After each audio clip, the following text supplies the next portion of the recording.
Guys তোমাদের মতো আমারও স্বপ্ন আমি একদিন একটা স্পোর্টস প্লেয়ার হবো এন্ড M590 তে সেকেন্ডের মধ্যে টিম ওয়াইপ করে দিব। কিন্তু গাইস আমি ঠিকঠাক মতো M590 টা চালাতেই পারি না, কারণ সেখানে যদি আমি এনিমিকে ফায়ার মারি তাহলে গাইস আমি ঠিকঠাক মতো ফায়ার লাগাতে পারি না, আর যদি কোনোভাবে একটা শট লাগাই দিই তাহলে পরের শট লাগাতে পারি না, কারণ সেখানে আমার অ্যাকুরেসি ঠিক নেই, প্লাস আমি ফাস্ট রিলোড নিতে পারি না। এন্ড এই সকল সমস্যার জন্য গাইস আমি স্পোর্টস প্লেয়ার হতে পারি না। এন্ড তখনই আমি ভাবতেছিলাম কি করা যায়, হঠাৎ করে আমার মাথা আসে এর কথা, কারণ গাইস তোমরা আমার গত ভিডিওতে দেখছিলা আমি আমার সমস্যার কথা এই কে জানিয়েছিলাম, মানে এই আমাকে একটা সেনসিটিভিটি দিছিল। এন্ড তারপর থেকে তো গাইস আমি টু শট আর উড পিকার দিয়ে মাথা নষ্ট করে ওয়ান ট্যাপ মারি। এন্ড তাই ভাবতেছি আজকে আমি এর কাছে যাব এবং কি এই কে আমার সকল সমস্যার কথা আমি শেয়ার করব, এন্ড দেখবো এই কে আমাকে সঠিকভাবে M590 চালানো শিখাতে পারবে নাকি পারবে না। তো গাইস তোমাদেরকে বলবো তোমরা ভিডিওটা সম্পূর্ণ দেখো, কারণ গাইস লাস্টে এই আমাকে এমন একটা জিনিস দেয় যেটার জন্য আমি একদমই প্রস্তুত ছিলাম না। এন্ড গাইস তারপর আমি আমার ফোনে থাকা এইটাকে ওপেন করি এন্ড তারপর আমি লিখি আচ্ছা তুমি কি ফ্রি ফায়ারে থাকা M590 গানটাকে চিনো, এন্ড এটা লিখে তারপর আমি তাকে এখানে পাঠিয়ে দিই এন্ড দেখা যায় সে আমাকে কি রিপ্লাইটা দেয়। এন্ড এখানে কিন্তু একটু লোডিং নিতেছেন, তারপরে সে আমাকে রিপ্লাই দিচ্ছে, এখানে দেখতেই পাচ্ছো সে বলতেছে হ্যাঁ আমি চিনি। এন্ড তার সাথে এখানে বলতেছে M590 হচ্ছে গার্না ফ্রি ফায়ারের একটি খুবই জনপ্রিয় গান। এন্ড তারপরে লিখছে ক্লোজ রেঞ্জে খুবই ডেঞ্জারাস, কাছ থেকে এক শট দিলেই নক হয়ে যেতে পারে। এন্ড তারপরে গেছে আরো অনেক কিছু লেখছে। তো গাইস এগুলো আমাদের পড়ার সময় না, এখন আমরা যেটা লিখবো এটা হচ্ছে আচ্ছা তুমি কি জানো M590 টা চালাতে হলে আমাকে কি কি টিপস ফলো করতে হবে। এন্ড এটা লিখে কিন্তু আমি তাকে পাঠিয়ে দিছি, দেখা যায়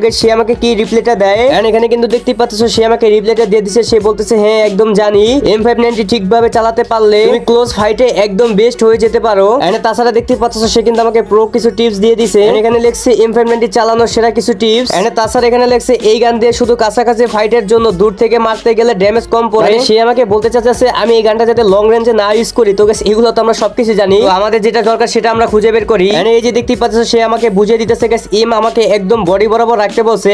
এন্ড মাথা যত কাছাকাছি রাখতে পারবো ততই ভালো, তাহলে আমাদের হেডশটটা বেশি লাগার চান্স থাকবে। এন্ড তার নিচে দেখতেই পাচ্ছ গাইস আমাদেরকে বলতেছে সরাসরি দাঁড়িয়ে শট না দিতে, মানে জাম্প করে শট দিলে এনিমি এম মিস করবে। মানে সে আমাকে এখানে বুঝাতে চাইতেছে মানে আমি যাতে লাভ দিয়ে তারপরে ফায়ার দেই। যদি এখানে মনে করো যে কোনোভাবে আমি দাঁড়িয়ে ফায়ার দিই তাহলে গাইস এনিমি আমাকে ড্যামেজ দিয়ে দিবে, এটাই আমাকে বুঝাইছে। তাছাড়া 4 নম্বরে লেখা আছে অন শট দেন কভার, মানে এটা পরে আমি যতটুকু বুঝতে পারলাম সে আমাকে বলতেছে গাইস এখানে আমি ফার্স্ট একটা ফায়ার দিব, এন্ড যেহেতু গাইস এটা রিলোডটা স্লো, তো সেই ক্ষেত্রে গাইস আমি প্রথমে একটা ফায়ার দিলে সাথে সাথে এখানে গুলাল বা কিছু কভারে চলে যাব। এন্ড তারপর রিলোড হওয়ার পর আমি আরেকটা ফায়ার দিব, তো এটাই আমাকে তারা বুঝাইছে। এন্ড তারপরে দেখতে পাচ্ছ গাইস 5 নাম্বার এখানে বলছে যে শট সাথে সাথে গুলাল, মানে ওইটাই আর কি আমি যেটা বলে দিলাম। তো তারা একটু পেঁচায় বোচায় বলছে, আমি একটু সহজে তোমাদেরকে বলে বুঝিয়ে দিতেছি। এন্ড তারপরে দেখতে পাচ্ছ গাইস এখানে লেখা আছে 6 নম্বরে সেনসিটিভিটি ঠিক রাখা, তো শটগানের জন্য বেস্ট মুভমেন্ট দরকার and general red dot sensitivity একটু বেশি রাখা দরকার, মানে এগুলাই সে আমাকে বলছে। তারপরে দেখতে পাচ্ছ 7 নম্বরে সে আমাকে বলতেছে হুট করে রাজ দিতে মানা, মানে এনিমি যখন আমাকে ফায়ার দেওয়ার পরে ও যখন রিলোডে নিবে তখন আমাকে রাজ দিতে বলছে। ভাই এটা আবার কেমন কথা? তো ভাইটা থাকলে গাইস এত কিছু দেখার সময় থাকে। তো এখানে কিন্তু গাইস আমাদের ইম্পর্টেন্ট একটা জিনিস বলছে, সেটা হচ্ছে গাইস পুরো কম্বো টিপ। সেটা হচ্ছে গাইস আমাদেরকে ফার্স্টে জাম্প দিতে বলছে, তারপর ড্র্যাগ আনতে বলছে, তারপর আমাদেরকে ফায়ার দিতে বলছে। তো গাইস সবকিছু তো বুঝতে পারলাম। তো বাকি ভিডিও দেখানোর আগে তোমাদের একটা ট্রাস্টেড টুর্নামেন্ট অ্যাপের সাথে পরিচয় করে দেই।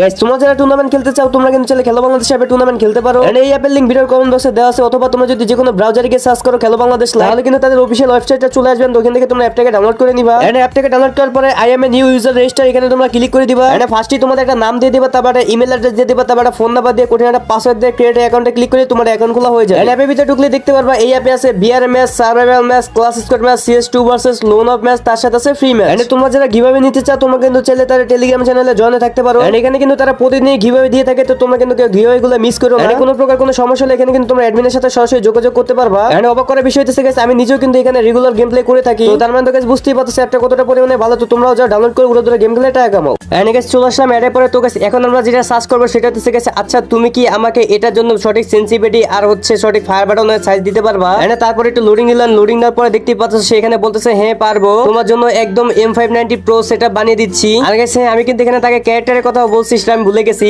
তো এখানে সে আমাকে বলতেছে best character for M590, and সে আমাকে এখানে ভাই জোতা ক্যারেক্টার ব্যবহার করতে বলতেছে। তো শটগান দিয়ে কিল করলে এসপি রিকভার দিবে এগুলো বলতেছেন। তারপরে দিতেছে আলোকের কথা। তো ভাই এগুলো তো আলতু ফালতু ক্যারেক্টার বলতেছে গাইস, এর চেয়ে তো আমি মোটামুটি ভালো ক্যারেক্টার কম্বিনেশন জানি। তো এগুলোর কথা বাদ দিলাম। তো গাইস এখন আমরা যেটা করব সেটা হইতেছে গাইস আমরা সেনসিটিভিটিটা দেখবো, কারণ গাইস আমাদের সেনসিটিভিটিটা হলেই হবে, আর কিছু লাগবে না। বাকি সবকিছু আমরা গেমের ভিতরে গিয়ে সেটআপ করে নিব। তো এই যে দেখতে পাচ্ছ গাইস এখানে কিন্তু গাইস আমাদের সেনসিটিভিটিটা দিয়ে দিছে। তো আমাদের জেনারেল লাগতে বলছে গাইস 190 থেকে 200, এন্ড রেড ডট রাখতে বলছে হচ্ছে 180 থেকে 195, এন্ড তারপরে 2x রাখতে বলছে 150 থেকে 170, এন্ড 4x রাখতে বলছে 130 থেকে 150, এন্ড এটা স্কোর রাখতে বলছে হচ্ছে 80 থেকে 100, এন্ড ফ্রি লক হচ্ছে লাগতে বলছে 60 থেকে 70। তো এখানে কিন্তু গাইস আমরা সবকিছু বুঝে গেছি। এন্ড ফায়ার বাটন ভাই ফায়ার বাটন রাখতে বলতেছে গাইস 75 থেকে 85 ভাই এত বড় কেন রে ভাই? এত বড় ফায়ার বাটন থাকলে তো গাইস শুধু বডিতেই লাগবে, হেডে তো জীবনও লাগবে না। তো গাইস চলো এখন আমরা এগুলা ভাই গেমের ভিতরে গিয়ে অ্যাপ্লাই করে দেখি আসলে কি এগুলা সত্যি কাজ করে নাকি। এন্ড আমি কিন্তু গাইস এখানে গেমের ভিতরে চলে আসছে। তো গাইস এখন আমরা সেটিং এ চলে আসলাম।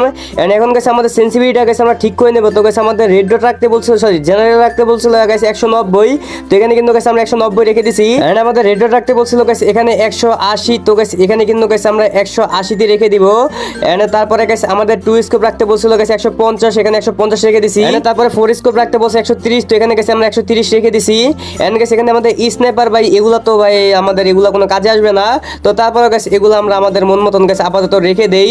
এন্ড এখানে দেখতে পাচ্ছ গাইস ফেস লক ভাই এগুলাও কোনো কাজের না। তো গাইস এগুলো আমরা এখানে রেখে দিলাম। তো এখন আমাদের যেটা কাজ সেটা হচ্ছে গাইস আমাদের ফায়ার বাটন। তো আমাদের ফায়ার বাটনটা চেঞ্জ করতে হবে, কিন্তু গাইস আমি চাইতেছি আমাদের ফায়ার বাটনটা আমরা চেঞ্জ করব না, কারণ গাইস আমাদের ফায়ার বাটনটা যদি এদিক সেদিক করে তাহলে ঝামেলা দিতে পারে। কারণ ভাই যেটা ভাই দিয়া খেলা কমফোর্টেবল মানে ফায়ার বাটন, তো এর চেয়ে বড় করলে দেখা গেছে আমার অন্য গান দিয়ে আবার হেড লাগবে না। তো সেই ক্ষেত্রে গেছে আমি আমার ফায়ার বাটনটা আমি আমার মতন করে রাখবো। এনে দেখি গাইস যদি হেডশট লাগে তাহলে তো ভালো, না লাগলে গাইস দরকার পড়লে চেঞ্জ করব। এনে তারপর আমরা ক্যারেক্টার কিছু চেঞ্জ করব, সেটা হচ্ছে গাইস আমরা এখানে গাইস ফার্স্টে লাগাবো হচ্ছে আমাদের নিকিতা যে ক্যারেক্টার আছে না, ওইটা নাকি আপনার তোমার যে গানের আর কি রিলোড স্পিড বাড়িয়ে দেয়। তো এইটা আমরা লাগাই দিব, সেটা হচ্ছে গাইস এই যে আমাদের নিকিতা লাগাই দিছি। তো এটা গাইস আমি পরে জানতে পারছি। তো গাইস এটা আমি ক্লিপটা তোমাদেরকে দেখাইতে পারলাম না, সরি। তো গাইস তারপরে গাইস এখানে মনে করো যে তোমরা আমি দ্বিতীয় যে ক্যারেক্টারটা লাগাবো সেটা কি লাগামো, এখানে আমি কেলি লাগামো। তো আমাদের কেলি ক্যারেক্টারটা গেল কই ভাই ভাই ভাই ভাই ভাই কই গেল কই গেল কই গেল? আরে ভাই কতগুলা ক্যারেক্টার ভাই খুঁজে পাই তো কষ্ট যায়। এন্ড এই যে আমি কেলি ক্যারেক্টারটা পেয়ে গেছি। এন্ড তারপরে গাইস এইখানে আমি লাগাবো হচ্ছে কোনটা লাগান যায়, আচ্ছা আমরা অথ ক্যারেক্টারটা লাগাই, ওইটা নাকি খুবই ভালো। এন্ড ওইটা আমি লাগাবো, ওইটা নাকি এটার সাথে ভালোই যাবে মোটামুটি। তো এখানে কিন্তু গাইস আমরা এখানে ভাই অথ ক্যারেক্টারটা লাগাই দিছি। এন্ড আমাদের ক্যারেক্টার কম্বিনেশন মোটামুটি শেষ। তো চলো এখন আমরা গেমে চলে যাই। তো এখানে কিন্তু গাইস আমরা ট্রেনিং রাউন্ডে চলে আসছি। তো এখান থেকে গেছে আমি আরো টিম 590টা নিয়ে নিলাম। এন্ড তারপরে গেছে আমি চলে আসলাম এখানে আমাদের যে সমস্যাটা দেখা যায় এটা সমস্যার সমাধান হয় নাকি। তো এখন তো গেছে আমার কাছে মনে হচ্ছে গেছে অ্যাকুরেসিটি একটু ভালোই দিতেছে। এন্ড দেখা যায় গাইস তারপরে বলা যায় না ভাই একটু প্র্যাকটিসও তো করা লাগবে, কারণ গাইস এখন মনে করো হুট করে একটা সেটিং করে তারপর গেম প্লে করলে হয় না। তো মোটামুটি আমাদেরকে 1-2 ঘন্টা প্র্যাকটিস করা লাগবে, তারপর অন্তত বোঝা যাবে যে কি হয়। এখানে কিন্তু গাইস আমরা প্র্যাকটিস করতেছিলাম। তো এখন আমাদের মোটামুটি ভালোই ওয়ান ট্যাপ লাগতেছিল। তো এর আগে কিন্তু গাইস আমাদের ভাই ওয়ান ট্যাপ লাগতো না গাইস ঠিকঠাক মতো, ভাই বডি শডি লাগাইতে পারতাম না, ওয়ান ট্যাপ তো দূরের কথা। তো এই সেটিংটা করার পর থেকে গেছে আমার একটু ওয়ান ট্যাপ লাগতেছে ভাই, দেখতেই পাচ্ছ ভাই 10টা মারলে গেছে এখানে মনে করো 5টাই লেগে যায়। এনে গেছে তারপরে আমি গাইস মনে করো 2-3 ঘন্টা ট্রেনিং করি। 2-3 ঘন্টা ট্রেনিং করার পরে ভাই আমার যে অবস্থা হয়েছে গাইস, যেটার জন্য গাইস আমি একদমই প্রস্তুত ছিলাম না। তো চলো তোমাদেরকে দেখাইতেছি। তারপরে গেছে আমি একটা কাস্টম খেলেন, কাস্টম খেলার পরে গাইস আমার খেলা দেখে গেছে আমি নিজে অবাক হয়ে যাই। তো তোমরা জাস্ট একটু দেখো। তো গাইস এখানে কিন্তু গেছে আমি একটা অন ভার্সনে কাস্টমে চলে আসি। তো এখানে কিন্তু দেখতেই পাচ্ছ গাইস প্রথম রাউন্ডে আমি গেছে একটা ওয়ান ট্যাপ মেরে দিলাম। এনে তারপরে গেছে আমি চলে গেলাম দ্বিতীয় রাউন্ডে। দ্বিতীয় রাউন্ডে আসার পরে গাইস দেখো গাইস এইখানে আমি কি মারি। তো গাইস এইখানে দেখো গাইস এখানেও কিন্তু একটা ওয়ান ট্যাপ মেরে দিই। মানে গাইস কি বলবো গাইস, আমি এখানে 2 ঘন্টা প্র্যাকটিস করার পরে গাইস আমার খেলা যে এতটা পরিবর্তন হয়ে যাবে আমি নিজেও গাইস ভাবতেও পারি নাই। তো এখানে তো গাইস তোমাদের নিজের চোখেই দেখতে পাচ্ছো। তো আমার মতো যদি তোমরাও গাইস এর কাছে কিছু জিজ্ঞেস করো তাহলে গাইস অবশ্যই তোমরা তার মানে ফলাফল পাবা। তো এর আগের বার গাইস আমি সেনসিটিভিটি নিছিলাম এন্ড ওইটা তো আমার কাজ করছে। এন্ড এইবার গাইস এইটা নিলাম, এটা আমার কাজ করছে। তো এর পরের বার গাইস তোমরা কোন টাইপ মানে কোন টাইপের সেনসিটিভিটি চাও একটু কমেন্ট করে জানা দিও, আমি কিন্তু গাইস ওই টাইপের সেনসিটিভিটি দিয়ে দিব। তো গাইস এই ছিল আমাদের আজকের ভিডিও। যদি ভিডিওটি ভালো লাগে এটা লাইক করে দিও, চ্যানেল নতুন হলে চ্যানেলকে সাবস্ক্রাইব করে দিও।